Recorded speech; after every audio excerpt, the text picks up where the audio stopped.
హల్లెలూయా. దేవుని నామమునకు మహిమ కలుగును గాక. దేవుని యొక్క మహా గొప్ప కృప మరొకసారి మీ అందరితో కలిసి ఆయన సన్నిధిలో గడిపే గొప్ప అవకాశం దేవుడు నాకు ఇచ్చాడు. దాన్ని బట్టి ఆయన నామాన్ని ఎంతగానో మహిమపరుస్తున్నారు. అదే రీతిలో ఇక్కడ వేదికను అలంకరించిన సేవకులందరికీ కూడా నా యొక్క ప్రభు పేరు నాకు వందనాలండి. మరి ముఖ్యంగా నన్ను ఇక్కడికి ఆహ్వానించిన సహోదరుడు ప్రవీణను కూడా ప్రభు పేరు నాకు వందనాలు. అదే రీతిలో కూడి వచ్చిన మీ అందరికీ కూడా ప్రభు పేరు వందనాలు. అందరికీ వందనాలండి. చిన్న ప్రార్థన చేసుకొని మన వాక్యంలో వెళ్దాం. పరిశుద్ధుడా నజరేయుడైన యేసయ్యా నీకు వందనాలు. ప్రభు అల్పుడను అయోగ్యుడను కేవలం నీ కృప ద్వారా నన్ను ఇక్కడ నిలబెట్టినందుకు వందనాలు చెల్లిస్తున్నాను. ఈ రాత్రి వేళ సమయం ఇక్కడ నిలబడింది నేనే కానీ నా ద్వారా మాట్లాడేది మీరే కనుక నీ పరిశుద్ధాత్మ నడిపింపు నాకు అనుగ్రహించండి. ఇక్కడ ప్రతి ఒక్కరు హృదయముతో మీరు మాట్లాడండి. ఒక మనిషిలా నేను మాట్లాడాలని అర్థము ప్రభువా, కానీ పరిశుద్ధాత్మ జ్ఞానము ద్వారా నా నోటి ద్వారా మీరే మాట్లాడమని ప్రార్థిస్తున్నాను. మీరే మహిమ పొందమని యేసు నామమున ప్రార్థన చేస్తున్నాము తండ్రి. చాలా సంతోషం అండి మీ అందరితో కలిసి మరొకసారి నేను ఉన్నందుకు చాలా అంటే చాలా సంతోషిస్తున్నాను. నియర్లీ 1 year ఐ థింక్, సంవత్సరం తర్వాత వచ్చినట్టున్నాను. కానీ చాలా గొప్ప అభివృద్ధి నేను ఇక్కడ చూస్తున్నాను. అంటే చర్చ్ విషయంలో కానీ సంఘ సభ్యుల విషయంలో కానీ గొప్ప అభివృద్ధి నేను చూస్తున్నాను. నేను ఫస్ట్ టైం వచ్చినప్పుడు లాస్ట్ టైం కూడా నేను మీకు జ్ఞాపకం చేసిన నాకు బుద్ధి విషయాన్ని. నేను మొదటిసారి వచ్చినప్పుడు ఇక్కడ కింద ఈ సిమెంట్ కానీ ఇదేమీ లేవు, ఫ్లోర్ కానీ ఇదేమీ లేవు. రెండోసారి వచ్చినప్పుడు ఇవన్నీ ఉన్నాయి. మూడోసారి వచ్చినప్పుడు మళ్ళా వెనకాల షెడ్ వేశాడు. దేవుని మహా గొప్ప కృపను బట్టి మరొకసారి నేను కనుక ఇక్కడ నిలబడితే ఇంకా గొప్ప అభివృద్ధి దేవుడు మీకు అనుగ్రహించడు గాక. దేవుడు ఖచ్చితంగా ఇస్తాడు. ఎందుకంటే ఈ సంఘంలో సేవకుని ప్రార్థన గొప్పది, సంఘము యొక్క ప్రార్థన మరీ గొప్పదని నేను నమ్ముతున్నాను. దేవుడు అట్టి విధంగా ఈ సంఘమును దీవించి ఆశీర్వదించును గాక. వాక్యంలోకి వెళ్దాం. మత్తయి సువార్త 5వ అధ్యాయము 13వ వచనం ఒకసారి చదువుదామండి. మత్తయి సువార్త 5వ అధ్యాయము 13వ వచనం. మీరు లోకమునకు ఉప్పై ఉన్నారు. ఉప్పు నిస్సారమైతే అది దేని వలన సారము పొందును? అది బయట పారవేయబడి మనుషుల చేత త్రొక్కబడుటకి గాని మరి దేనికి పనికిరాదు. ఈరోజు రాత్రి నా వాక్య భాగ సారాంశం ఏంటంటే ఉప్పు. ఉప్పు అన్న ఒకసారి అందరూ కూడా దాన్ని ఇంగ్లీష్ లో ఏమంటాం అంటే అవునా. అయితే దేవుడు క్రైస్తవుల్ని ఉప్పుతో పోల్చాడు. God had compared the Christians with the salt. క్రైస్తవుల్ని దేవుడు ఉప్పుతో పోల్చాడు. అయితే ఉప్పుతో ఎందుకు పోల్చాడు అని ఒకసారి మనం ఆలోచిస్తే ఈరోజు నేను కొన్ని విషయాలు జ్ఞాపకం చేస్తాను. దానికంటే ముందు ఉప్పు యొక్క ప్రాముఖ్యత మీ అందరితో నేను మాట్లాడాలని ఇష్టపడుతున్నాను. రోమా చక్రవర్తులు పరిపాలించే కాలంలో ఉప్పు అనేది చాలా విలువైనది. ఈ రోజుల్లో అయితే ఉప్పు మనకు అది విలువ అవునా, ఎందుకంటే మనకు చాలా తక్కువ రేట్లో ఉప్పు దొరుకుతుంది కాబట్టి మనం అంత అప్రీషియస్ గా అంత విలువైన దానికే దానిని మనము యాక్సెప్ట్ చేయం. కానీ రోమా చక్రవర్తులు పరిపాలించే దినాల్లో ఉప్పుకి ఒక ప్రత్యేకమైన స్థానం ఉండేది. ఎంత గొప్ప స్థానం అంటే ఆ రోజుల్లో రాజు కింద పనిచేసే వాళ్ళు ఉంటారు కదా, ఆ రాజు కింద పనిచేసే వాళ్ళకి జీతము కొంచెము డబ్బు రూపంలో ఇస్తే మరి కొంచెము ఉప్పు రూపంలో ఇచ్చేవాడు అంట. దాన్ని వాళ్ళు ఏమనేవారంటే సాల్ట్ రూపంలో ఇస్తున్నారు కాబట్టి సెలైరియస్ అనేవారు అంట. అంటే ఉప్పుని అంటే నువ్వు పని చేస్తున్నావు కదా, నీకు ఒక 2 kgs ఉప్పు, ఒక 5,000 జీతం. నువ్వు ఎప్పటి నుంచో పని చేస్తావు కదా, ఈ సంవత్సరం నుంచి నీకు ఒక 3 kgs సాల్ట్, దాంతో పాటు ఒక 10 వెండి నాణేలు లేదా ఒక 20 వెండి నాణేలు. ఆ రోజుల్లో అంత విలువైనదంట ఉప్పు అనేది. దాన్ని వాళ్ళు ఏమనేవారు అంటే సెలేరియస్ అనేవారు, నెలకి ఇచ్చేది. ఆ పదము నుంచే ఏం పదం వచ్చిందో తెలుసా? శాలరీ అనే పదము దాని నుంచే వచ్చిందని చెప్పి ఇప్పటికీ కూడా హిస్టరీ చెప్తూ ఉంటుంది. అంటే ఉప్పు అంత విలువైనది అనమాట. అయితే ఇంకా మనం చూసుకుంటే ఆ రోజుల్లో ధర్మశాస్త్ర గ్రంథంలో కూడా మనం అర్పించే బలితో పాటు ఖచ్చితంగా దేనిని అర్పించమని చెప్తాడో తెలుసా దేవుడు? ఉప్పును అర్పించండి అని చెప్తాడు దేవుడు. ధర్మశాస్త్ర గ్రంథంలో మనం అర్పించే అర్పణతో పాటు ఖచ్చితంగా ఉప్పుతో పాటు దానిని అర్పించండి అని చెప్తాడు దేవుడు. అంత విలువైనది అన్నమాట ఉప్పు. అందుకనే దేవుడు క్రైస్తవులను దేనితో పోల్చాడో తెలుసా? ఉప్పుతో పోల్చాడు. అందుకే ఇక్కడ ఏమంటాడో తెలుసా? మీరు లోకమునకు ఉప్పై ఉన్నారు. You are the salt of the world. మీరందరూ కూడా లోకానికి ఏమై ఉన్నారు? ఉప్పై ఉన్నారు. అయితే ఉప్పు ఎందుకు పోల్చాడని కొన్ని రీజన్స్ నేను మీకు చెప్తాను, కొన్ని పాయింట్స్ మీకు చెప్పి నా వాక్యాన్ని నేను ముగించడానికి ప్రయత్నం చేస్తాను. అయితే ఒక విషయం గుర్తుపెట్టుకోండి.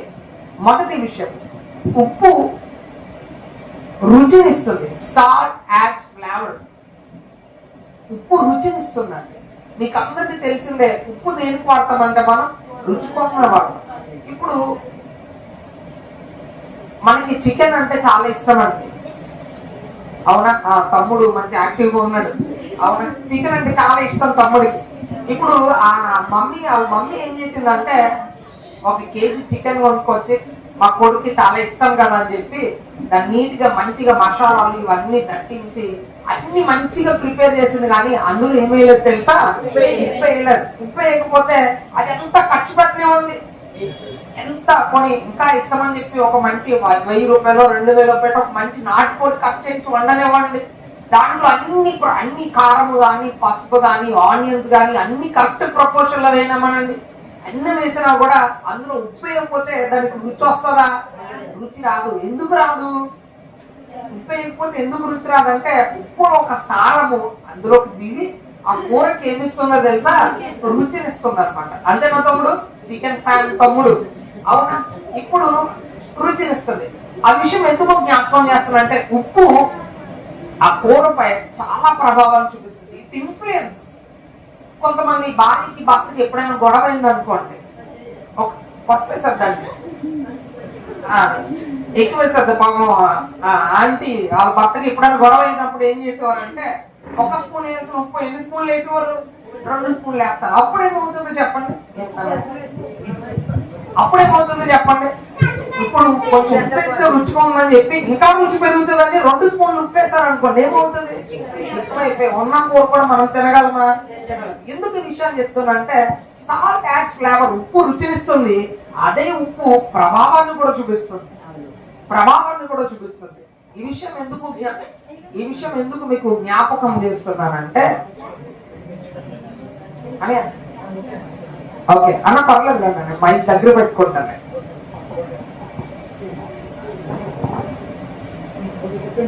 ఓకే, ఈ ఉప్పు ఎంత ప్రభావాన్ని చూపిస్తుందో ఒక క్రైస్తవుడు కూడా సంఘములో సమాజములో అంతే గొప్ప ప్రభావాన్ని చూపించగలడు. హల్లెలూయా. అందుకని దేవుడు క్రైస్తవుని దేనితో పోల్చాడు? ఉప్పుతో పోల్చాడు. అంటే ఒక క్రైస్తవుడు తన కుటుంబంలో గొప్ప ప్రభావాన్ని చూపించాలి. He can influence whole family. ఇందాక సేవకులు చెప్పారు ఏంటో తెలుసా? ఒక్క క్రైస్తవుడు ఉంటే గ్రామాన్ని మార్చొచ్చు అంట.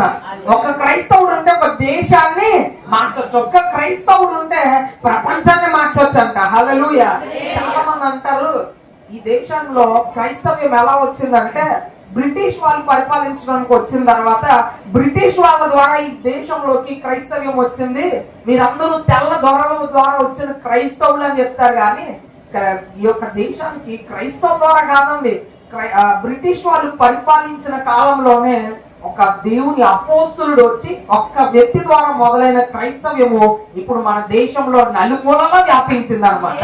హల్లెలూయా. వన్ థింగ్, ఈరోజు చాలా మంది అనుకుంటాం ఏంటంటే చాలా సార్లు బాధపడుతూ ఉంటారు మీలో చాలా మంది, నా కుటుంబంలో నేను ఒక్కనే రక్షణ పొందాను, ఈరోజు ఉపవాస కొడుకలు జరిగినాయి. చాలా మందికి ఏమనిపిస్తుంది అంటే నాతో పాటు నా భర్త కూడా వచ్చింటే బాగుండు అనిపిస్తుంది, నాతో పాటు నా బిడ్డలు కూడా వచ్చింటే బాగుండు, నాతో పాటు నా తల్లిదండ్రులు కూడా వచ్చింటే బాగుండు అని చాలా మందికి అనిపిస్తుంది. కానీ మీరేం బాధపడకండి, జస్ట్ ప్రే. మీరు ఈ రోజు ప్రార్థన చేస్తే వాక్యం చదివిస్తుంది, ఈ లోకానికి ఉప్పాయి ఉన్నారు, మీలో చాలా ప్రభావం ఉంటది, మీ ఒక్కరి ద్వారా మీ కుటుంబం అంతటిని దేవుడు రక్షించబోతున్నాడు అమ్మా. మీ ఒక్కరి ద్వారా ఈ గ్రామం అంతటిని దేవుడు మార్చబోతున్నాడు అమ్మా. నేను ఈ 5 years ఎలమంచులో చేసినప్పుడు what I have noticed in this village ఏంటంటే, ఎలమంచులో భయంకరమైన విగ్రహారాధన ఉంటుంది, చాలా భయంకరమైన విగ్రహారాధన ఉంటుంది, లాట్ ఆఫ్ ఐడల్ వర్షిప్ అన్నమాట. ఎంత భయంకరం అంటే ఇంకా కొన్ని ఆచారాలు ఇక్కడ పోలేదు. నేను కొంచెం ధైర్యంగానే చెప్తాను, మైక్ ఆపం కానీ నిప్పుల మీద నడవడాలు, ఈ కొన్ని భయంకరమైన ఆచారాలు ఇప్పటికీ ఉంటాయి. ఎంత భయంకరమైన ఆచారాలు అంటే, కానీ ఒక సంఘము, ఒక వ్యక్తి ఒక గ్రామాన్ని ఖచ్చితంగా మార్చగలరు. You can completely change. బైబిల్లో యోసేపు అనే ఒక వ్యక్తి కనిపిస్తాడు అనమాట. యోసేపు ద్వారా ఒక దేశము ప్రభావితమైంది తెలుసా మీకు? యోసేపు యొక్క ప్రభావము ఒక దేశానికి ఉపయోగపడింది, ఐగుప్తు దేశానికి ఉపయోగపడింది. ఒకసారి ఐగుప్తు దేశంలో ఫరో ఉంటాడు, రాజుని ఐగుప్తు దేశంలో ఏమంటారంటే ఫరో అంటారు. ఫరోకి ఒక కళ వచ్చింది. కళ వస్తే ఆ కళ భాగం కోసం చాలా ఎదురు చూస్తాడు, కానీ ఎవరు చెప్పలేకపోతారు. అప్పటికి యోసేపు ఎక్కడ ఉంటాడు అంటే జైల్లో ఉంటాడు అనమాట, చెరసాలలో ఉంటాడు. చాలా ఆలోచిస్తాడు, ఈ కథకి భావం ఎవరు చెప్తారని చెప్పి ఆ దేశంలో ఉన్న మంత్రసానులు అందరినీ పిలిపిస్తాడు, ఎవరు చెప్పలేకపోతారు. ఆ దేశంలో ఉన్న జ్ఞానులను పిలిపిస్తాడు, ఎవరు చెప్పలేకపోతారు. చివరికి ఒక అతను వచ్చి చెప్తాడు, అన్ని చెరసాలలో ఒక వ్యక్తి ఉన్నాడు, ఆ వ్యక్తి పేరు ఏంటంటే యోసేపు. యోసేపు కథల భావం చెప్తాడండి అంటే, అవునా, మన దేశము ఎంత పెద్దది, మన దేశంలో అతని కంటే జ్ఞానులు ఉన్నారు, మన దేశంలో అతని కంటే గొప్ప గొప్ప మంత్రాలు తెలిసిన మంత్రసానులు ఉన్నారు, శకునగాండ్రులు మ్యాజిక్ తెలిసిన వాళ్ళు ఉన్నారు, ఎంతమందిలో ఎవరు చెప్పలేకపోతున్నారు, అతను చెప్పగలరా? ఖచ్చితంగా చెప్పగలడు ఫరో గారు. అయితే తీసుకురండి అతను తీసుకురండి. తీసుకొచ్చి రాగానే అతని ద్వారా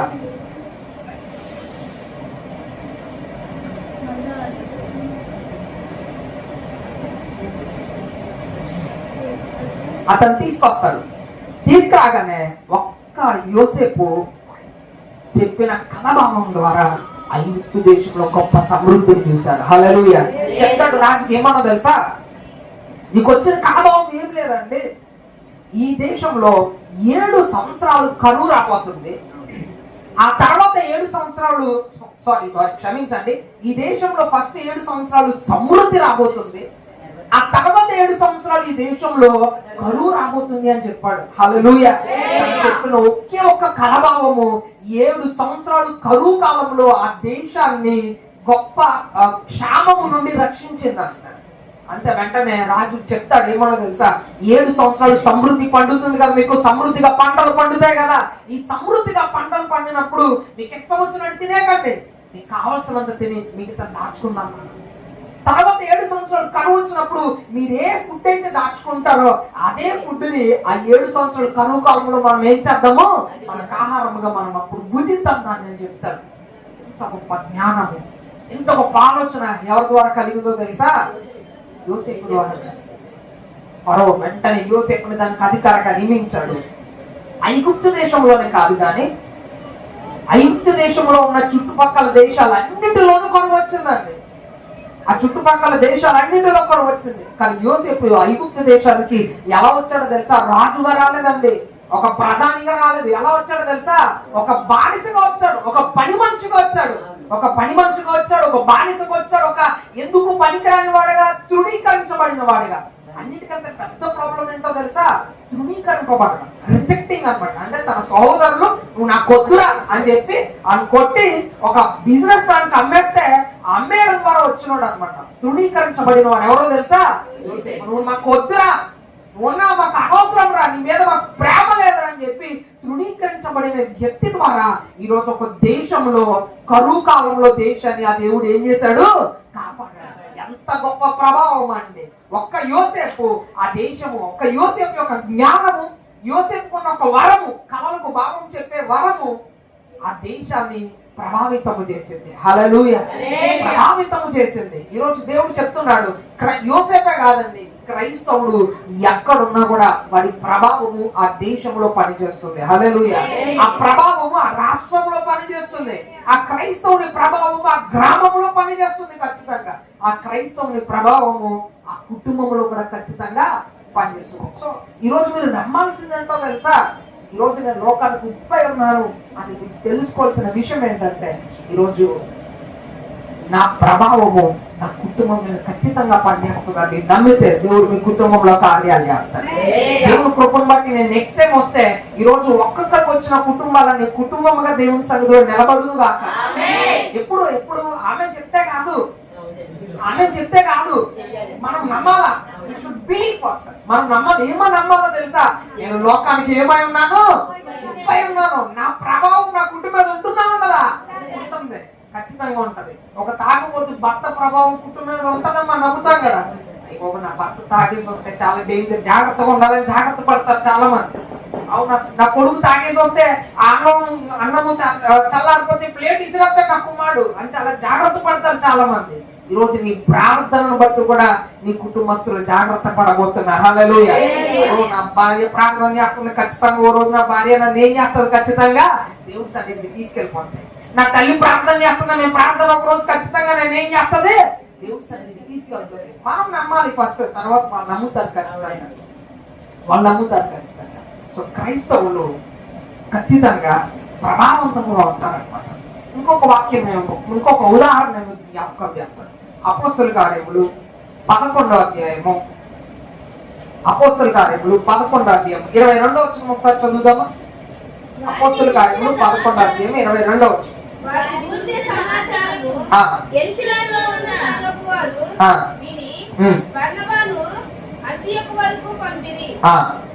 అతడు వచ్చి దేవుని కృపను చూచి సంతోషించి ప్రభువును స్థిర హృదయముతో హత్తుకొనవలెనని అందరికీ హెచ్చరించెను.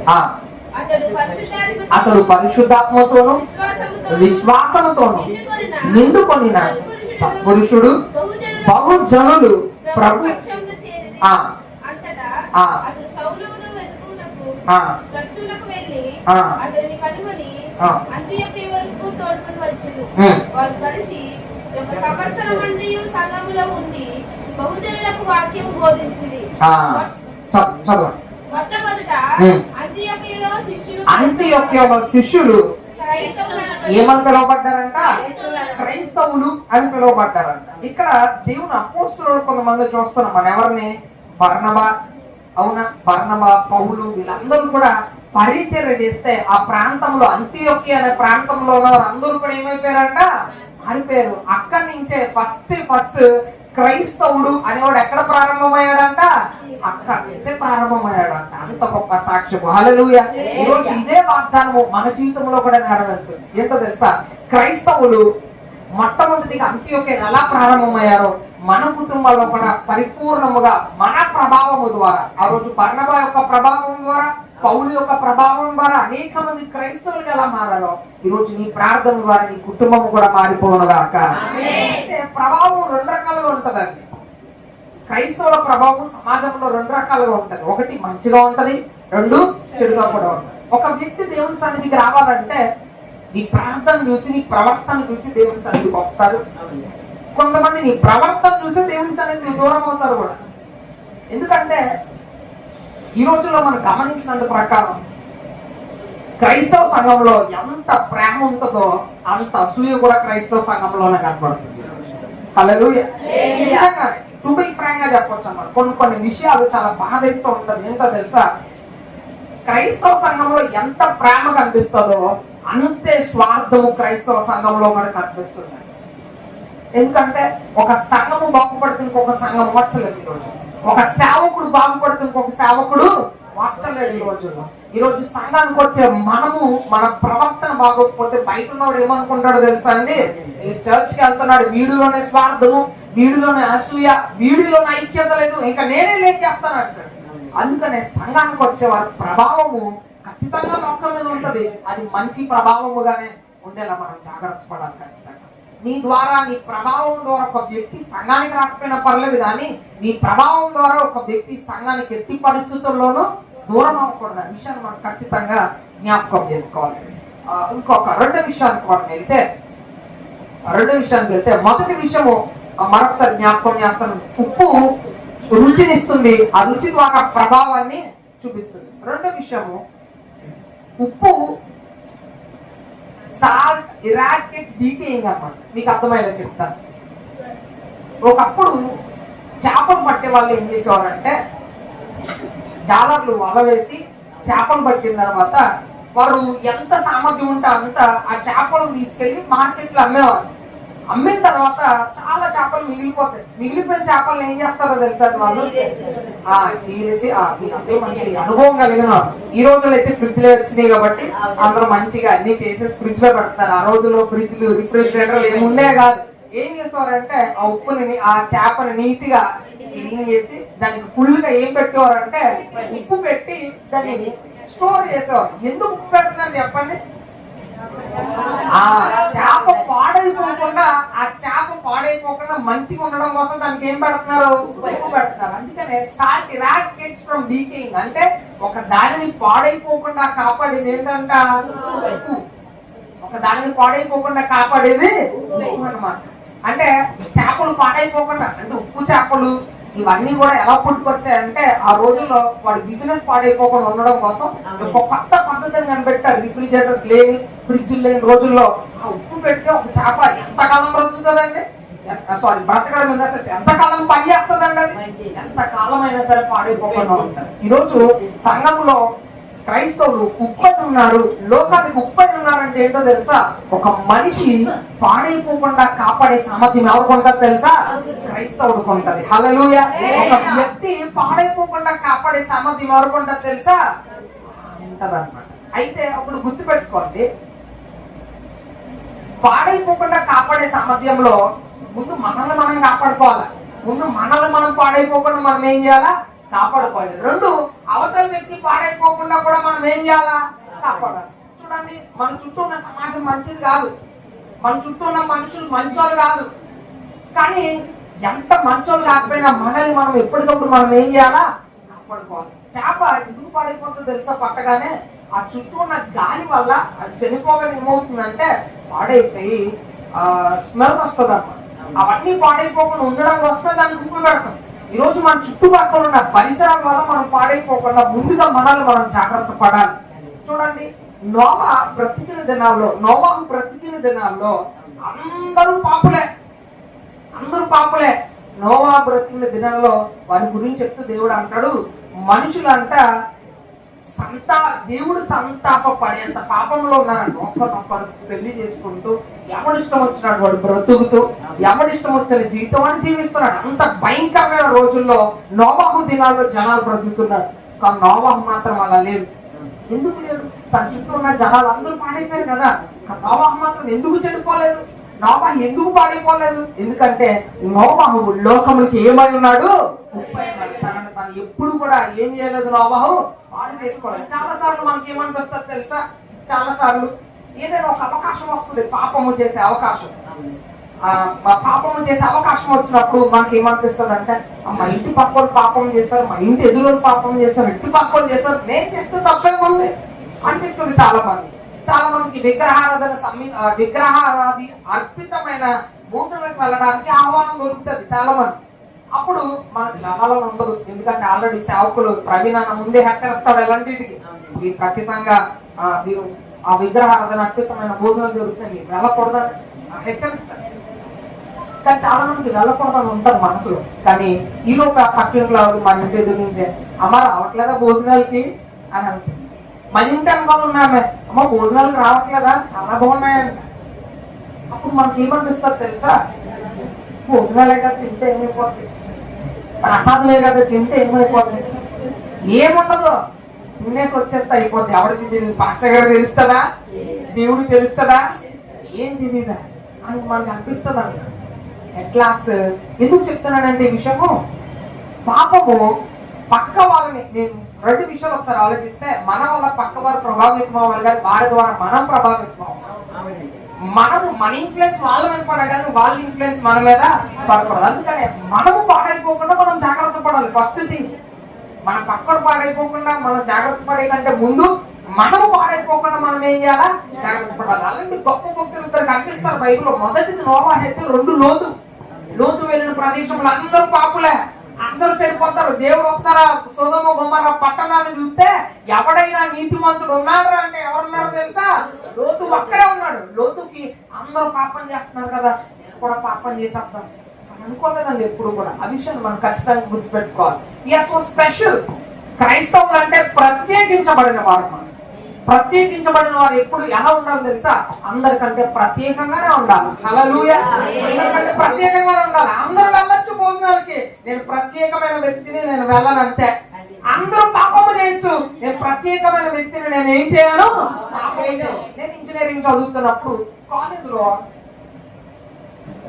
కల్చరల్ ఫెస్ట్ అని జరుగుతాయి అన్నమాట. Yearly once. కల్చరల్ ఫెస్ట్ అంటే ఏంటంటే ఒక పెద్ద స్టేజ్ వేస్తారు, ఒక మంచి సౌండ్ సిస్టమ్ పెడతారు, సినిమా పాటలు, వాటికి డాన్స్లు ఆడతారు. నేను బీమార్ట్ లో రూమ్ లో ఉండేవాడిని ఫ్రెండ్స్ తో పాటు. ఒక 4-5 కలిసి రూమ్ లో ఫ్రెండ్స్ తో పాటు ఉండేవాళ్ళు. ఉంటే ఆ నెక్స్ట్ ఆ కల్చరల్ ఫెస్ట్ వచ్చేసరికి అందరూ వారం రోజుల నుంచి రెడీ అయిపోయారు అనమాట. దేనికి? మరి నేను ఆ పాటకి డాన్స్ చేయాలరా, ఈ పాటకి డాన్స్ చేయాలరా, లేకపోతే నేను ఒక 4 కుర్చీలు విరగొట్టాలరా. కొత్త రోజు ఒక 100-200 కుర్చీలు విరగొట్టేసేవారు అందరూ కలిపి. అయితే వీళ్ళందరూ వెళ్ళి డాన్స్ చేయడానికి వెళ్ళేవారు. నేను మాత్రం మంచి ఫుడ్, మళ్ళీ అక్కడ chicken kebabs, chicken biryani, mixed biryani అన్ని పెడుతుంది కాలేజ్ మేనేజ్మెంట్. మంచి ఫుడ్, డాన్స్, కల్చరల్స్, మంచి ఎంజాయ్మెంట్ ఉంటుంది అన్నమాట. అందరూ కూడా రెడీ వెళ్ళడానికి ఉండేవారు. నన్ను అనేవారు, అరే పవన్ అవచ్చు కదా, నువ్వు నేను డాన్స్ చేయొద్దు, ఇష్టం నిలబడి చూడు చాలా అంతే, నువ్వేం డాన్స్ చేయొద్దు, అక్కడ ఉండి కూర్చొని చూడు చాలా అంతే, ఎందుకు అక్కడ ఏం చేస్తావు రూమ్ లో నాకు అనిపించింది అనమాట. వాళ్ళందరూ వెళ్ళిపోయిన తర్వాత చాలా లోన్లీగా అనిపించింది. ఎందుకంటే అది ఎర్లీ మార్నింగ్ 3 o'clock వరకు అవ్వదు, ఒక నైట్ అంటారు. ఒక్కళ్ళ రూమ్ లో ఉన్నప్పుడు బాగా వేసేది, ఏం ప్రభు ఒక్కగా ఉన్నాను, లోన్లీగా ఉన్నాను, ఏంటి ప్రభు అంటే అప్పుడు దేవుడు నాతో ఏం మాట్లాడోడు తెలుసా? లోకము వేరు, నువ్వు వేరు. హల్లెలూయా. Different from the world. ఆ విషయం మనం ఎప్పుడు గుర్తుపెట్టుకోవాలి. లోకము వేరు, మనము వేరు. మనం ప్రత్యేకించబడిన వారు. We are so special to God. మనం దేవునికి చాలా ప్రత్యేకమైన వారు. సో మనం ఖచ్చితంగా ఎలా బ్రతకాలో తెలుసా? ప్రత్యేకంగానే బ్రతకాలి. అందుకనే లోకము మనల్ని పాడి చేయాలి అనుకున్న, పాడవకుండా నిలబడిన వ్యక్తే ఉప్పు వంటి స్వభావం కలిగిన వ్యక్తి అనమాట. హల్లెలూయా. రెండోది, మనము పక్క వారిని కూడా పాడవకుండా రక్షించే సామర్థ్యము క్రైస్తవులుగా మనకున్నది. ఒకసారి ఏలియా శిష్యుడు ఎలీషాకి 2 అంతల ఆత్మని, 2 పాల ఆత్మని దేవుడు ఇచ్చిన తర్వాత ఒక నీటి ఊట దగ్గరికి వెళ్తాడు. 2వ రాజుల గ్రంథము 2వ అధ్యాయము 19 ఒకసారి చూద్దాము. 2వ రాజుల గ్రంథము 2వ అధ్యాయము 19 వచనం. అంతటా ఆ పట్టణము వారు, ఈ పట్టణం ఉన్న చోటు రమ్యమైనదని మా ఏలిన వాడమైన నీకు కనబడుచున్నది గాని నీళ్లు మంచివి కావు, అందుచేత భూమియు నిస్సారమై ఉన్నదని ఎలీషాతో అనగా, అతడు కొంత పాత్రలో ఉప్పు వేసి నా యొద్దకు తీసుకుని రండి అని వారితో చెప్పాను. వారు దాన్ని తీసుకుని రాగా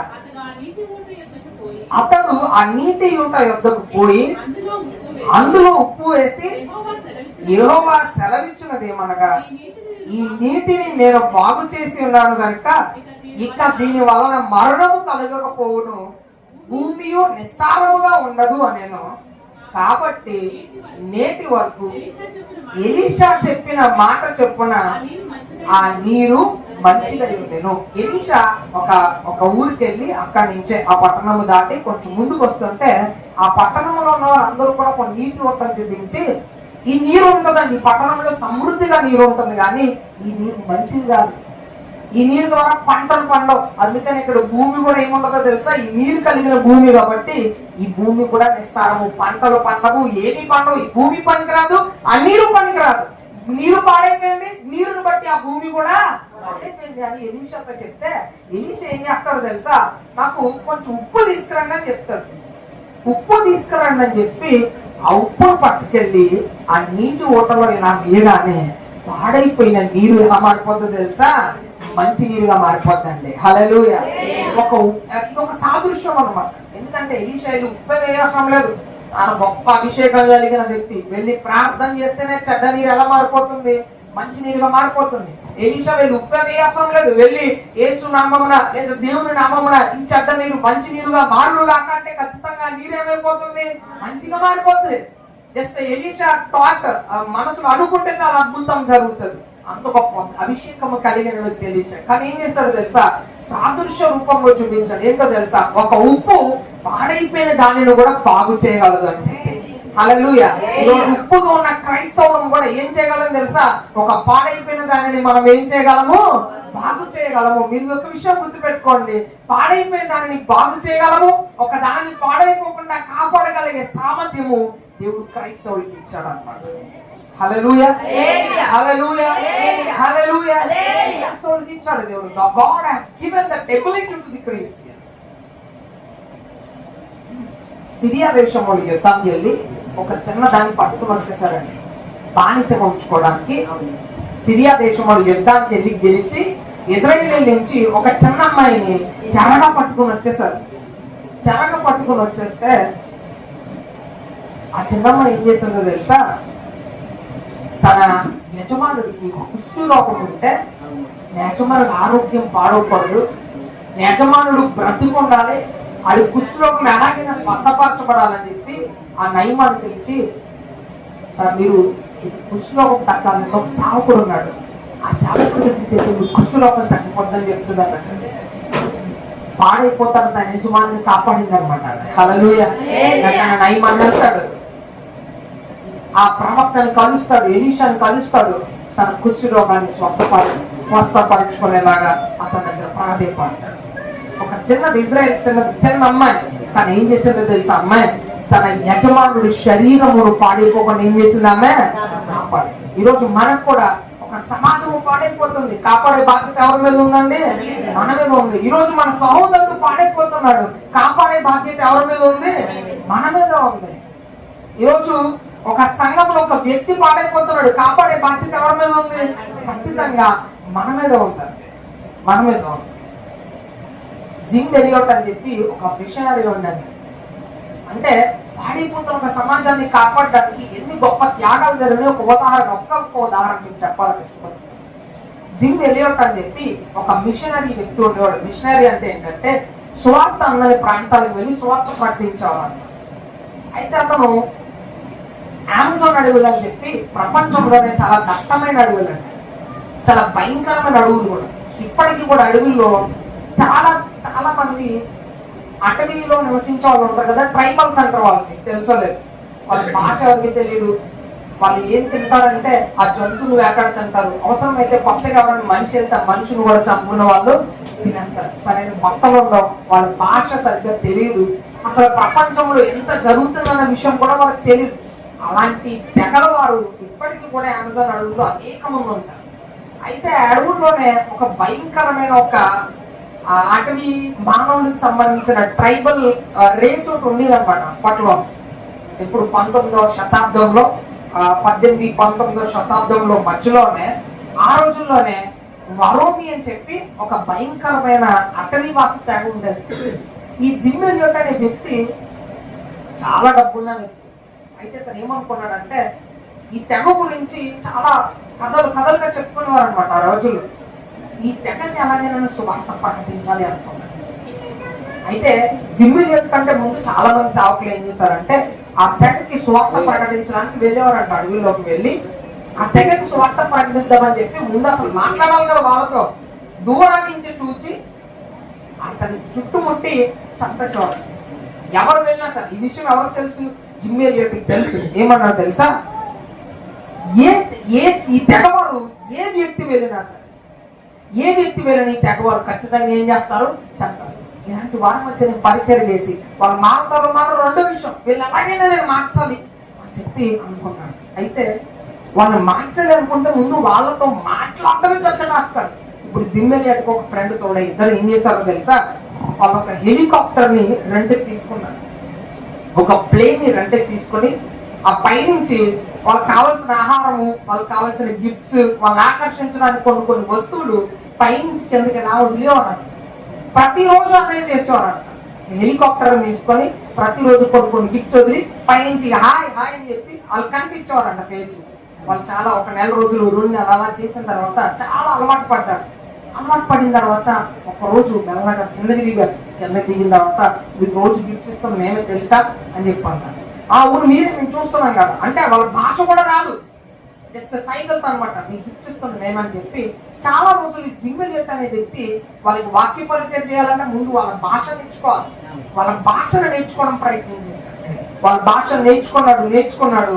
మెల్లమెల్లగా ఏం చేశాడో తెలుసా, వారి మధ్య సువార్తను ప్రకటించడం ప్రారంభించారు. చాలా కష్టం, సరిగ్గా తినడానికి తిండి ఉండదు, అడవుల్లో పడుకోవడానికి మంచి ప్లేస్ ఉండదు. కోటీశ్వరుడు అండి, ఏ లోటు ఉండదు. హ్యాపీగా లగ్జరీ కార్స్ లో తిరగచ్చు, వాళ్ళకి గిఫ్ట్స్ ఇచ్చే హెలికాప్టర్ లోనే ఆ ప్లేన్ లోనే ప్రతిరోజు తిరగచ్చు. తాను ఇదేమి కాదా, తెగని ఎలాగైనా మార్చాలి, ఇది నా గురి అనుకున్నాడు. పాడైపోతున్న వెళ్ళి ఎలాగైనా దేవుని వాక్యం నేను ప్రకటించాలి అనుకున్నాడు. అదుగురు వెళ్ళి సరైన తిండి లేకుండా, సరైన నిద్ర లేకుండా వారి భాషను నేర్చుకొని వారితో దేవుని వాక్యం ప్రకటించడానికి మొదలు పెట్టాడు. అద్భుతం ఏంటో తెలుసా, అతనితో పాటు అతని భార్య కూడా అతనితో వచ్చిందంట. సో వచ్చిన తర్వాత ఆ తెగలోనే కొన్ని కలహాలు వచ్చి, ఒక రోజు కొన్ని విభేదాలు వచ్చి ఈ జిమ్ ఎలియట్ ని ప్రతిరోజు చూసి ప్రతిరోజు వాక్యం చెప్పి జిమ్ ఎలియట్ ని ఒక రోజు ఏం చేశాడో తెలుసా, పైనుంచి కింద వరకు 2 కింద చీలు చేసి అక్కడుండే క్రూర జంతువులకి ఆహారంగా విసిరేశాడు. నేను చేసింది ఎవరి ముందు తెలుసా, జిమ్ ఎలియట్ యొక్క భార్య కళ్ళ ముందే జరిగింది. ఆమె ముక్క చెక్కలైపోయింది. ఆమె హృదయం, ఆమె ఆలోచిస్తుంది, వీళ్ళకి రోజు ఏం కావాలో ఇచ్చామే, వీళ్ళకి ఏది కావాలో అవన్నీ అనుగ్రహించాము, అన్ని ఇచ్చాము, అన్ని గిఫ్ట్స్ ఇచ్చాము, వీళ్ళ భాష నేర్చుకున్నాం, ప్రతిరోజు వెళ్తూనే ఉన్నాం. ఒక్క రోజు కలహం కోసం, విభేదం కోసం, వీళ్ళ మధ్య విభేదాల వలన భర్తను చెప్పేశారే. అసలు బాధపడలేదండి. ఏమనుకున్నది తెలుసా, నా భర్త కోరిక ఈ ట్రైబల్స్, ఈ తెగవారు అందరూ మారాలని నా భర్త కోరిక. నేను ఇంటికి వెళ్ళానంటే వీళ్ళందరినీ దేవుళ్ళకి నడిపించే ఇంటికి వెళ్తాననుకున్నాను. జిమ్ ఎలియట్ భార్య అక్కడ 3 సంవత్సరాలు ఉంది. నా భర్తను చంపాలి, నాకు కోపం లేదండి, నేను క్షమిస్తున్నాను మిమ్మల్ని అని అక్కడే ఒక చర్చ్ ఏర్పాటు చేసి అక్కడ ఒక సంఘాన్ని కట్టి ఆ తెగ వారందరినీ మార్చిందండి. హల్లెలూయా. ఆ తెగ వారందరినీ మార్చిందండి. ఈ రోజు ఆ తెగలో, ఇది ఎప్పుడో 19వ శతాబ్దంలో జరిగింది, ఆ తెగలో నుంచే కొంతమంది బయటకు వచ్చి సిటీస్ లోకి వచ్చి మంచిగా చదువుకొని ఉన్నతమైన స్థానంలో స్థిరపడి చెప్తున్నారు. ఏమో తెలుసా, ఈ రోజు ఒక వ్యక్తి వల్ల మేము ఈ రోజు మీ దగ్గరకు వచ్చాము. లేకపోతే మమ్మల్ని చూస్తేనే అనేక మంది భయపడతారు, మాతో మాట్లాడాలంటే అనేక మందికి భయము. అంత భయంకరమైన క్రూరమైన జాతండి మాది. ఈ రోజు దేవుని వాక్యము తెలుసుకుని మధ్య మేము బ్రతుకుతున్నాం అన్నారు. హల్లెలూయా. పాడైపోతున్న జాతిని కాపాడడానికి అనేక మంది మిషనరీలు తమ ప్రాణాలను వదులుకున్నారు. వదులుకున్నారండి. సేవ చేయడము అంత ఈజీ కాదండి. నేను చాలా సార్లు మీకు లాస్ట్ టైం వచ్చినప్పుడు కూడా ఈ మాట చెప్పానండి, మీకు గుర్తుందో లేదో.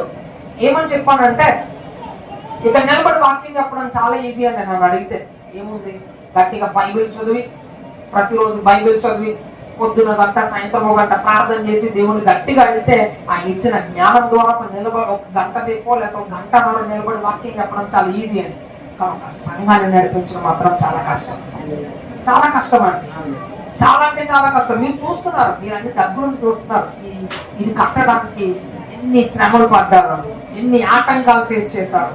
యూనో అంటే అన్ని తెలుసు, ఈ సిటీలో అందరూ తెలుసు, ఈ ఊర్లో అంత టెక్నాలజీ ఉంది, మన దగ్గర ఫోన్లు ఉన్నాయి, యూట్యూబ్ ఉంది, వాట్సాప్ ఉంది, ఫేస్బుక్ ఉంది. ఏదైనా గొడవ జరిగితే సపోర్ట్ చేయడానికి అంతమంది ఉన్నారు. ఇన్నున్నా కూడా ఇక్కడ ఒక సంఘమును ఏర్పాటు చేయడానికి, ఒక చిన్న షెడ్లో వేసుకోవడానికి మనం ఎన్ని ఇబ్బందులు పడ్డాం. అంత కష్టపడతామండి సేవ. దీన్ని మించి 100 కష్టము ఏజెన్సీ ఏరియాస్ లో పరిచయం చేయడం. ఈ కష్టాలన్నీ ఎందుకంటే అసలు నాకు అప్పుడప్పుడు అనిపిస్తుంది అనమాట. ప్రవీణ లాంటి సేవకుల గురించి ఆలోచించి వాళ్ళ గురించి ప్రార్థన చేసినప్పుడు అనిపిస్తుంది అనమాట.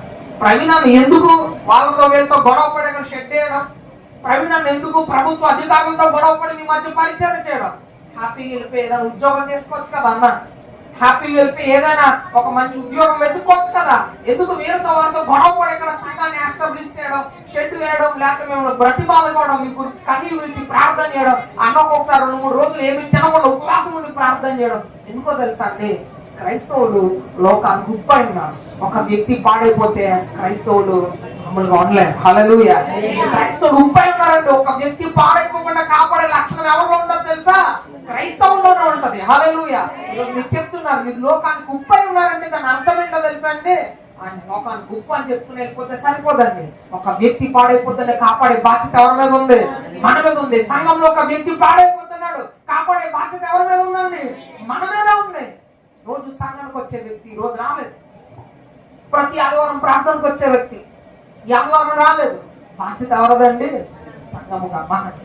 ఈరోజు నేను క్రైస్తవులను భావించే ప్రతి ఒక్కరు బాధ్యత తీసుకోవాలి, వెళ్ళాలి. అరే తప్పుడు ఎందుకు రాలేదురా, ఎందుకు రాలేదురా దేవుని సన్నిధికి? ఎవరేమన్నారు? ఎవరేమంటే ఎవరి కోసం రా మీరు వచ్చింది? దేవుని కోసం రా తమ్ముడు, మారాలి చెప్పాలి. ఖచ్చితంగా ఒక వ్యక్తి పాడైపోతుంటే ఆ వ్యక్తిని కాపాడే బాధ్యత ఎవరి మీద ఉందని ఖచ్చితంగా ఉప్పుగా భావించబడే ప్రతి క్రైస్తవుల మీద బాధ్యత ఉంటుంది. మూడో విషయం, అపోస్తలుల మార్కు సువార్త 9వ అధ్యాయము 50వ వచనం ఒకసారి చూద్దాం. మార్కు సువార్త 9వ అధ్యాయము 50వ వచనం. ఉప్పు మంచిదే గాని ఉప్పు నిస్సారమైన ఎడల దేని వలన మీరు దానికి సారము కలుగజేతురు. మీలో మీరు ఉప్పు సారము గలవారై ఉండి ఒకరితో ఒకరు సమాధానంగా ఉండు అని చెప్పాను. ఇక్కడ ఒక మాట అంటున్నాడు. మీకు ఒక ఉదాహరణ చెప్తా, నేను కొంచెం మీకు అర్థమయ్యే రీతిలో చెప్పే ముందు. నేను ఎప్పుడైనా సాల్ట్ పెట్టుకోవడానికి ఒక షాప్కి వెళ్ళాను అనుకోండి, లేదా ఒక సూపర్ మార్కెట్కి వెళ్ళాను అనుకోండి, ఖచ్చితంగా నేను ఏ సాల్ట్ కొంటానంటే టాటా సాల్ట్ మాత్రమే కొంటాను. ఎందుకని? టేస్ట్ బాగుంటుందండి. చాలా చాలా చాలా వేరు వేరు బ్రాండ్స్ ఉంటాయి కానీ తక్కువ రేటుకి వస్తాయి, కానీ ఒక 2-3 రూపాయలు ఎక్కువైనా సరే ఖచ్చితంగా నేను టాటా లేదా అన్నపూర్ణ సాల్ట్ మాత్రమే కొంటాను. ఎందుకంటే ఒక కూరకు రుచి రావడానికి టాటా సాల్ట్ ఎంత వేస్తే సరిపోద్దండి. మనం వేరే వేరే చిల్లవి కొంచెం తక్కువ రేటు బ్రాండ్స్ ఏదైనా ఉప్పుకుంటే ఇంత వేయాలన్నమాట. అంటే మీకు అర్థమవుతుంది అనుకుంటారు. టాటా సాల్ట్ లో సారం ఎక్కువ ఉంటుంది, దీంట్లో ఏముండదు? సారము. The quantity, the salinity of the substance will be లో మిగతా సాల్ట్స్. అందుకనే అవి తక్కువ రేటుకి దొరుకుతాయి. సో అవి దీనికంటే ముందు అవే అయిపోతాయి అన్నమాట ప్యాకెట్స్. అందుకని నేను ఏం చేస్తానంటే ఖచ్చితంగా ఏ షాప్కి వెళ్ళినా, ఏ కిరాణా షాప్కి వెళ్ళినా, లేదా ఏ సూపర్ మార్కెట్కి వెళ్ళినా సాల్ట్ ప్యాకెట్ కొన్నప్పుడు ఖచ్చితంగా దాని బ్రాండ్ చూసి అది మంచిదా, అందులో ఎంత సారం ఉందో అన్ని చూసుకుంటాను. అదే రీతిలో ఇప్పుడు నేను మీకు ఒక వైట్ పౌడర్ ఇచ్చి ఇదే ఉప్పు అన్నాను అనుకోండి, మీకు నమ్ముతారా? నమ్మరు. అందులో ఉప్పదనం ఉంటే అది మీరు కూరలు వేసుకున్నప్పుడు మీకు రుచి వస్తే అప్పటికన్నా మనం ఏమంటాము? ఉప్పు అంటాం. ఈరోజు సారము లేని ఉప్పు వలె మనం ఉండకూడదు. అంటే ఇప్పుడు సారం లేని ఉప్పుకి ఏమైనా విలువ ఉందా? ఉండదు. అదే రీతిలో మన క్రైస్తవంలో సారము అంటే ఏంటో తెలుసా? పరిశుద్ధత. సారము లేని ఉప్పు ఎలాగైతే పడవేయబడుతుందో పరిశుద్ధత లేని క్రైస్తవుడు కూడా అదే విధంగా పడవేయబడతాడండి. ఈరోజు మీకు సారం లేని ఉప్పు నేను 10 కేజీలు ఉప్పు తీసుకొచ్చి మీకు ఇచ్చాను, ఫ్రీగా తీసుకోండి అని ఇచ్చాను. మీరు దాన్ని ఏం చేస్తారు? కూరలో కలుపుకుంటారండి? ఇంట్లో దాచుకుంటారా? ఏమనుకుంటారు? దాచుకోవడం వ్యర్థమే. మా ఇంట్లో స్పేస్ వేస్ట్. అవునా? మా ఇంట్లో స్పేస్ వేస్ట్, బరువేది. దాన్ని తీసుకెళ్ళి వెంటనే ఏం చేస్తారు? పడేస్తారు. అవునా కాదా? ఖచ్చితంగా ఉపయోగపడిన ఒక వస్తువు ఇంట్లో ఉందంటే దానివల్ల మనం వెంటనే దాన్ని తీసుకెళ్ళి ఏం చేస్తాం? బయట పడేస్తాం. వెంటనే పడేస్తామండి దాన్ని బయట. అదే రీతిలో ఒక క్రైస్తవుడిలో పరిశుద్ధత లేకపోయినా ఒకనొక రోజు దేవుడు మనల్ని కూడా ఏం చేస్తాడు? తీసుకెళ్ళి బయటపడేస్తాడు. ఫలములు లేని, పరిశుద్ధత లేని క్రైస్తవుడు సారము లేని ఉప్పుతో సమానమండి. ఫలములు లేని, నేను 2 విషయాలు చెప్తున్నాను. సారము లేని ఉప్పు అంటే ఎవరో తెలుసా? ఫలములు లేని, పరిశుద్ధత లేని క్రైస్తవుడు సారము లేని ఉప్పుతో సమానం. అందుకని ఒక విషయాన్ని మనం జాగ్రత్తగా జ్ఞాపకం చేసుకోవాలి. ఉప్పులో సారము లేకపోతే మీరు ఎలా వ్యర్థమో, క్రైస్తవులో పరిశుద్ధత లేకపోతే మీరు కూడా ఏంటి? వ్యర్థమైన జీవితమే, వ్యర్థమైన భక్తే. ఖచ్చితంగా చెప్తున్నాను, నిర్మోహమాటంగా చెప్తున్నాను. నువ్వు ఉపవాసంలో 3 దినాలు పగలు రాత్రి కన్నీళ్ళు విడిచి ప్రార్థన చేయి. నీలో పరిశుద్ధత లేకపోతే నీ క్రైస్తవ జీవితము వ్యర్థమే, నీ భక్తి జీవితము వ్యర్థమే. చాలా మంది ఎంత భక్తి పరులుగా ఉన్నా సరే దాన్నే బైబిల్ ఏమని పేర్కొంటదంటే వేషధారణ అని ఒక పేరు పెడుతుంది అనమాట. మనం ఎవరిని వేషధారులు మీద నేను సంబోధించకూడదు, కానీ దానికి బైబిల్ ఒక పేరు పడుతుంది. ఏమనో తెలుసా? వేషధారణ. అంటే పైకి భక్తి పరుడుగా నటిస్తాడు, కానీ వాళ్ళు ఏముండదు, పరిశుద్ధత ఉండదు. వాడిలో పరిశుద్ధత ఉండదు. పైకి ప్రార్థన పరుడుగా ఉంటాడు, కానీ వాడిలో ఏముండదు, సారం ఉండదు. సారము లేని ఉప్పుకి ఎలా విలువ ఉండదో పరిశుద్ధత లేని క్రైస్తవ జీవితానికి కూడా విలువ ఉండదు. అందుకనే చెప్తున్నాను, ఈరోజు ఈ 3 or 4 days of fasting prayer లో మన పరిశుద్ధతను మనం పొందుకోవాలి. ఖచ్చితంగా పరిశుద్ధత లేని వాళ్ళు పరిశుద్ధంగా ఉండడానికి ప్రయత్నం చేయాలి. ఈ 3 రోజులు అయ్యగారు ఈ 3 రోజులు పగలు రాత్రి మానకుండా వచ్చింది తెలుసా అండి? ఈ 3 రోజులు పగలు రాత్రి మానలేదండి. మోకాళ్ళ మీద ఉండి ప్రార్థన చేశాను. ఒక కప్పు టీ తప్ప అసలు ఏమీ తీసుకోలేదు పాస్టర్ గారు. నేను ఏం తినలేదు పాస్టర్ గారు. ఇవన్నీ పక్కనట్టు నీలో పరిశుద్ధత ఉందా? లేకపోతే నువ్వు ఎన్ని చేసినా కూడా? పాస్టర్ గారు 365 రోజులు మానకుండా ప్రార్థన చేశారు. నీలో పరిశుద్ధత ఉందా? పాస్టర్ గారు నేను మీకు 1000 రూపాయలు కానుక ఇచ్చాను, రేపు పొద్దున్న పరలోకానికి వెళ్ళిన తర్వాత ప్రభువా నీకు ప్రతి ఆదివారం కానుకలు ఇచ్చాను, నేను ఇన్ని 1000 కానుకలు ఇచ్చాను, చర్చ్కి ఎంత స్పాన్సర్ చేశాను. దేవుడు ఏం చూడండి, నీలో పరిశుద్ధత ఉందా? లేకపోతే తీసుకెళ్ళి ఏం చేయను వెళ్ళే అది కమతలు పడే అంతే. తీసుకెళ్ళి ఒక మూలం పడేస్తాడు. షాప్స్ లో, మెడికల్ షాప్స్ లో ఇయర్లీ వన్స్ ఒక రైడ్ జరుగుతుంది. రైడ్ ఇన్ ద సెన్స్ ఆ షాప్ లో ఉన్న ఎంప్లాయీస్ అందరూ ఏం చేస్తారంటే మెడిసిన్స్ లో ఏవైతే డేట్ అయితే ఎక్స్పైర్ అయిపోతాయో అవన్నీ ఏరి అన్ని తీసుకెళ్ళి మూలం పడేసి స్టార్ట్ చేస్తారు. ఇది 6 నెలలకు ఒకసారి లేదా సంవత్సరానికి ఒకసారి పిల్లవాడికి కలిగే జరుగుతుంది. కనుక రోజు మన పరిస్థితి కూడా అంతేనండి. నేను సంఘంలో ఉంటున్నాను కదా, నాకు మంచి ఆరోగ్యం ఉంది కదా, నాకు మంచి బలం ఉంది కదా అనుకుంటామండి. రోజులన్నీ బాగున్నాయి కదా అనుకుంటాం, కానీ ఒక రోజు నీలో పరిశుద్ధత లేకపోతే దేవుడు ఏం చేస్తాడు? ఖచ్చితంగా మిమ్మల్ని తీసుకెళ్ళి అగ్నిలో వేసేస్తాడు.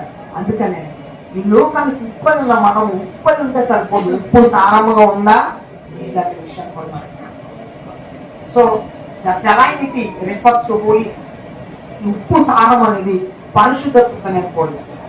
మరొకటి ఇంకా కింద ఒకసారి మనం చదువుకుంటూ వెళ్తే, మనం ఇప్పుడు మీరు చదివినట్టు లాస్ట్ లైన్ చదవండి ఒకసారి. 9:50 వచ్చినప్పుడు చివరి లైన్, మీరు ఉప్పు సారము గలవారయండి, ఒక్కరితో ఒక్కరు సమాధానముగా ఉండు అని చెప్పాను. సమాధానముగా ఉండాలి. మీరు లోకానికి ఉప్పు అయి ఉన్నారంటే దాని అర్థం నేను పరిశుద్ధుడిని, నేను క్రైస్తవుని అంటే సరిపోదు, కానీ మనం ఎలా ఉండాలంట? సమాధానంగా ఉండాలి. అసలు యెషయా గ్రంథంలో ఉపవాసం గురించి ఉంటుంది. నేను వేరే టాపిక్ వెళ్ళాలనుకోవట్లేదు, కానీ ఉపవాసం గురించి నేను చెప్పాలనుకోవట్లేదు, కానీ ఉపవాసం ఉండేవాడు ముందు ఏం చేయాలో తెలుసా? సమాధానం పడాలి. సమాధానం పడిన తర్వాత ఉపవాస దినము ఆచరించాలంట. ఇక్కడ మీరు లోకంలో ఉప్పు సారపు గలవారు ఉంటే మీరు ఒకరితో ఒకరు ఏమవ్వాలా? సమాధానం పడాలి. ఈ రోజు నీకు మీ అత్తగారికి పడదు, నువ్వు ఎక్కడ వచ్చి ఉపవాసం ఉంటే ఆ భక్తి పనిచేయదండి. నీకు మీ అన్నయ్యకి పడదు, నువ్వు ఇక్కడ వచ్చి ఉపవాసం ఉంటే ఆ భక్తి పనిచేయదు. అందుకే యెషయా గ్రంథంలో భక్తులు ఏమంటాడో తెలుసా? నువ్వు ఉపవాసం ఉండే ముందు వెళ్ళి సమాధాన పడాలి. వెళ్ళి అన్నయ్య ఉపవాసం ఉంటున్నాను, ఈ ఉపవాస దినాలను ఆచరించాలనుకుంటున్నాను, నీకు నాకు గొడవైంది కదా, నేను క్షమించండి. సమాధాన పడి వచ్చిన దేవుడి సన్నిధిలో మోకరించి ప్రార్థించు, ఉపవాసం ఉండి ప్రార్థించు. దేవుడు నిన్ను నీ కుటుంబాన్ని నువ్వు ఊహించిన దానికంటే ఎక్కువ ఆశీర్వదిస్తాడు. హల్లెలూయా. ఊహించిన దానికంటే ఎక్కువ ఆశీర్వదిస్తాడు. వారికి భక్తికి ఇంట్లో వరవవుతుంది, ఇక్కడికి వచ్చి కూర్చుని ఏ సమాధానము లేకుండా ఇక్కడికి వచ్చి మోకరించి ఎంత ప్రార్థన చేసిన, ఎంత ఉపవాసం ఉన్న సమాధానము లేని ఉపవాసము ఎంత. ఇంట్లో నీ అత్తగారికి నీకు సమాధానం లేదు, నీకు మీ కోడలకి సమాధానం లేదు, ఇంట్లో అన్ని గొడవలు పెట్టుకోండి. ఇక్కడికి వచ్చి ప్రార్థన చేసిన మాత్రం ఉపవాసం ఫలిస్తుందండి? ఎంత మాత్రం ఫలించదు. అందుకనే 2 విషయాలు. ఒకటి, మనం బల్లలో పాల్పంచుకుంటున్నప్పుడు, ఉపవాసం ఉంటున్నప్పుడు. బల్ల ఇన్ ద సెన్స్ కమ్యూనియన్ తీసుకుంటాం కదా, ప్రతి నెలలో మనము మొదటి ఆదివారం ఇస్తాడు అన్న మీకు. మొదటి ఆదివారం మీ కమ్యూనియన్ తీసుకుంటున్నప్పుడు కానీ ఉపవాసం ఉంటున్నప్పుడు కానీ ఖచ్చితంగా ఈ 2 విషయాల ముందు మనల్ని మనం పరీక్షించుకోవాలంటే అర్థం ఏంటో తెలుసా? సమాధానం. తప్పు నీదా వాడిదా అవన్నీ పక్కన పెడితే సమాధానం పడి అప్పుడు ఉపవాసం ఉండి ప్రార్థించడానికి ప్రయత్నించాలి. అందుకే దేవుడు అంటాడు, మీరు ఉప్పు సారము కలవారండి, ఒకరితో ఒకరు ఏమవ్వాలా? సమాధానం పడాలి. ఒకరికొకరు సమాధానం ఉన్న రోజున దేవుడు మనల్ని ఇంకా ఆశీర్వదిస్తాడు అనమాట. హల్లెలూయా. అటువంటి ఆశీర్వాదం మీకు అందరికీ దేవుడు అనుగ్రహించును గాక. కొలసీలకు రాసిన పత్రిక 4వ అధ్యాయము 6వ వచనం. కొలసీలకు రాసిన పత్రిక 4వ అధ్యాయము 6వ వచనం. ప్రతి మనుషునికి ఎలాగూ ప్రత్యుత్తరం ఇవ్వవలెనో అది మీరు తెలుసుకొనుటకై మీ సంభాషణ ఉప్పు వేసినట్టు ఎల్లప్పుడూ రుచిగలదిగాను కృపాసహితముగాను ఉండనీయుడి. చూడండి, మన సంభాషణ రుచిగల సంభాషణ ఉండాలి. మీకు మొదట్లో నేను చెప్పినట్టు ఒక కూరలో ఉప్పేస్తే ఎంతో రుచిగా ఉంటుందో మన సంభాషణ కూడా ఎలా ఉండాలంట? అంతే రుచిగా ఉండాలి. క్రైస్తవుడుగా దేవుని సన్నిధిలో భక్తి చేసేవారుగా మనం మాట్లాడే ప్రతి మాట కూడా ఎలా ఉండాలో తెలుసా? రుచిగలదిగా ఉండాలి. ఒక ఇద్దరు వ్యక్తులు పక్కన కూర్చుంటే ఖచ్చితంగా మూడో వ్యక్తి గురించే మాట్లాడుకుంటారు. అయితే దేవుని గురించి మాట్లాడుకోవాలి, లేదా ఒకరి గురించి ఒకరు మాట్లాడుకోవాలి. కొంచెం సమయం దాటిన తర్వాత ఖచ్చితంగా వ్యక్తి ఎవరి గురించి మాట్లాడతారో తెలుసా? మూడో వ్యక్తి గురించే మాట్లాడుతారు. అయితే మూడో వ్యక్తి గురించి మాట్లాడినప్పుడు కొంతమంది మంచి మాట్లాడతారు, కొంతమంది చెడు కూడా మాట్లాడతారు. అయితే ఒక వ్యక్తి గురించి చెడుగా మాట్లాడితే మనకు వచ్చే లాభం ఏదైనా ఉందా అండి? అది రుచిగల సంభాషణ అండి?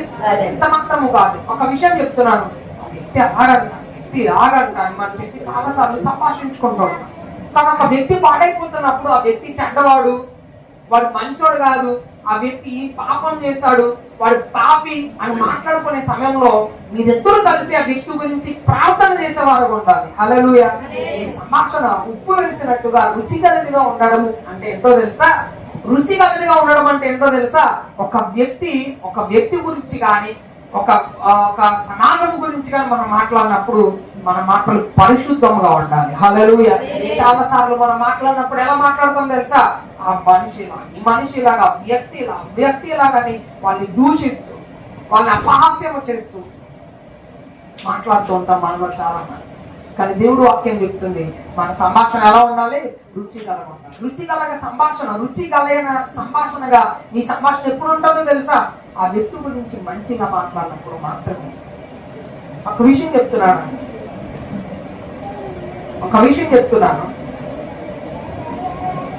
ఒక వ్యక్తి గురించి మనం చెడుగా మాట్లాడే సమయంలో మనము ఎంత పరిశుద్ధంగా ఉన్నామో కూడా మనం ఏం చేయాలా? ఆలోచించుకోవాలి ఖచ్చితంగా. ఒక వ్యక్తి వచ్చి మూడో వ్యక్తి గురించి మనతో చెప్తున్నప్పుడు అదే వ్యక్తిని మన గురించి కూడా వేరే వాళ్ళతో ఆ విషయం కూడా మనం జ్ఞాపకం చేసుకోవాలి. అలాంటి వాళ్ళు మనం నమ్మకూడదు. అసలు అలాంటి వాళ్ళతో ఎక్కువ సమయం మాట్లాడకూడదు కూడా. వీలైతే ప్రార్థన చేయాలా, వీలైతే కలిసి వాక్యం చదువుకోవాలి. లేదు మీరు బాగున్నారా? మేము బాగున్నాం. మీ కుటుంబం ఎలా ఉంది? మా కుటుంబం ఎలా ఉంది అంతే. అలాంటి వాళ్ళు అసలు నమ్మకూడదు. అందుకనే మూడో వ్యక్తి గురించి వేరే వాళ్ళ గురించి దీన్నే ఒక పదంతో పిలుస్తారు బైబిల్లో. ఏమంటారో తెలుసా? కొండెములు అంటారు. తెలుసా? కొండెములు అంటే ఏంటో తెలుసా? ఇక్కడ మాటలు, అక్కడ మాటలు, ఇక్కడ ఒక కుటుంబాల్లో చిచ్చులు పెట్టే మాటలు, ఒక కుటుంబాన్ని పాడు చేసే మాటలు, ఇలా చెప్పేదాన్ని ఏమంటారో తెలుసా? కొండెములాడి వారు పరలోక రాజ్యానికి వారసులు అంటే వారసులు కాదు. అందుకని మన సంభాషణ ఇప్పుడు ఎలా ఉండాలంట? ఉప్పు వేసినట్టుగా రుచిగలదిగా ఉండాలి. ఒక ఇద్దరు వ్యక్తులు కలిసినప్పుడు మనం దేవుడి గురించి మాట్లాడుకుంటున్నామా లేదా? మన ఆత్మీయ జీవితాల గురించి మాట్లాడుకోవాలి. అది రుచిగల సంభాషణ అండి. హల్లెలూయా. అంతేగాని ఇద్దరు వ్యక్తులు కలవగానే రోజు ఈ ఫేస్బుక్ లో ఏం స్టేటస్ పెట్టావు, ఈ వాట్సాప్ లో ఏం స్టేటస్ పెట్టావు, నీ ఇన్స్టాగ్రామ్ లో ఎంతమంది ఫాలోవర్స్ వచ్చారు, నీ ఫేస్బుక్ లో ఎంతమంది ఫాలోవర్స్ ఉన్నారు, లేదా ఊర్లో ఏం జరుగుతుంది, మరి ఈ సినిమా చూసావా, ఆ సినిమా స్టోరీ ఇది, లేదా ఈ సీరియల్ చూసారా, అమ్మ రాత్రి ఈ సీరియల్ ఏమైంది, నేను చూడలేదు, మిస్ అయిపోయాను. ఇది రుచిగల సంభాషణ అండి? అంత మాత్రము కాదు. రుచిగల సంభాషణ అంటే ఏంటో తెలుసా? నిజంగా మీరు ప్రార్థన అయిపోయిన తర్వాత నేను ఉదయం కలిసాను అనుకోండి, మీ సంభాషణ ఎలా ఉండాలి తెలుసా? అయ్యగారు వచ్చారు, ఏం వాక్యం చెప్పారు, కాచిపాటి నుంచి ఒక అయ్యగారు వచ్చారు, బాండవాసయ్య గారు వచ్చారు, ఏ వాక్యం చెప్పారు, ఇంకో పాస్టర్ గారు వచ్చారు, ఏ వాక్యం చెప్పారు, వాక్యమే కదా చెప్పారు. ఆ వాక్యాన్ని నెమరేసుకున్నారా? క్రైస్తవుల సంభాషణ ఎప్పుడు కూడా ఇలా రుచిగలదిగానే ఉండాలి. హల్లెలూయా. Very tasteful. నీ జీవితం రుచిగా ఎప్పుడు ఉంటుందో తెలుసా? నీ సంభాషణ రుచిగా ఉన్నప్పుడే నీ జీవితం రుచిగా ఉంటది. హల్లెలూయా. నీ సంభాషణ రుచిగా ఉన్నప్పుడు దేవుడు నీ జీవితాన్ని రుచిగల జీవితంగా మారుస్తాడు అన్నమాట. అందుకని మన జీవితంలో మనం నేర్చుకోవాల్సిన విషయాలు పరిశుద్ధంగా ఉండాలా, మన సంభాషణ ఇప్పుడు ఎలా ఉండాలా, రుచి కలిగి ఉండాలి. ఆ విధముగా దేవుడు మీ జీవితాలన్నిటిని కూడా బలపరచును గాక. ఆ విధంగా దేవుడు మీ జీవితాలన్నిటిని ఆశీర్వదించును గాక. ప్రార్థన చేసుకోండి, చిన్న ప్రార్థన. ప్రభువా, ఈ రోజు నా జీవితం రుచిగల జీవితంగా మీరు మార్చండి ప్రభువా. ఒక చిన్న ప్రార్థన.